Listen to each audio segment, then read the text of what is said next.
Ah, petite question. Quelle est la différence entre la théorie de Newton et la théorie d'Einstein?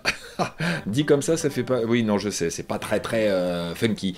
Par contre, si je vous dis, est-ce qu'il y a une relation entre l'espace, le temps et la masse? Étonnant comme question, non? Je vous y réponds, vous allez voir. En 2-3 minutes, c'est assez fantastique.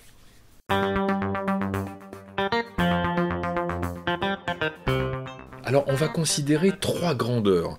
Tout d'abord, cette notion de position dans l'espace, avec des coordonnées, par exemple, selon X, Y et Z. Et puis, vous avez la grandeur du temps, la fameuse flèche du temps, entre guillemets, qui s'écoule. Bon, ça, c'est encore une théorie, je ne rentre pas dans le détail. Et puis, vous avez une autre grandeur qui est la masse, M. Bien.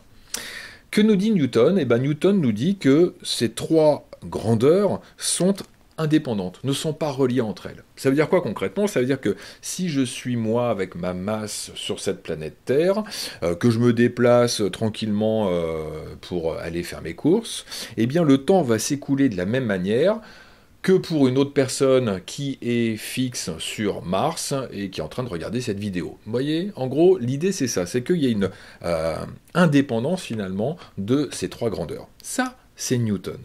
Que nous dit Einstein avec la relativité restreinte? Eh bien, il nous dit que l'espace et le temps sont reliés. C'est-à-dire, et je fais simple, et je m'en excuse pour ceux qui voudraient que je rentre dans le détail, mais là je vulgarise, eh bien en fait, ça veut dire que si je me déplace dans l'espace, le temps ne va pas s'écouler de la même manière que pour quelqu'un qui serait fixe, immobile. Ça, c'est la relativité restreinte.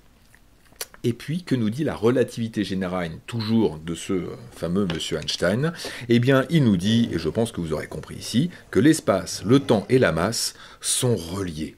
Ça veut dire quoi? Ça veut dire par exemple que si je me déplace près d'un astre, admettons que je suis dans une fusée, je me déplace près d'un astre, eh bien la masse de cet astre va influer sur le temps qui s'écoule pour moi. C'est-à-dire que la masse a cette influence sur le temps, et le fait que je me déplace a aussi une influence sur le temps qui passe. Donc en gros, l'horloge, le chronomètre, si vous voulez, que j'aurai, ne va pas afficher la même indication que pour quelqu'un qui ne se déplacerait pas, ou pour quelqu'un qui se déplacerait, mais pas à côté de cet astre de masse M.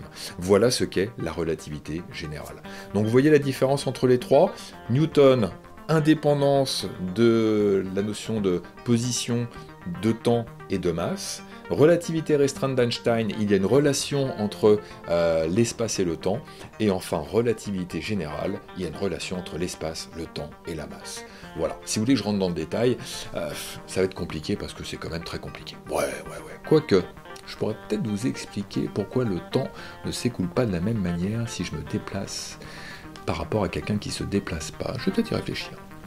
Si vous êtes sage, si vous me le demandez, avec politesse.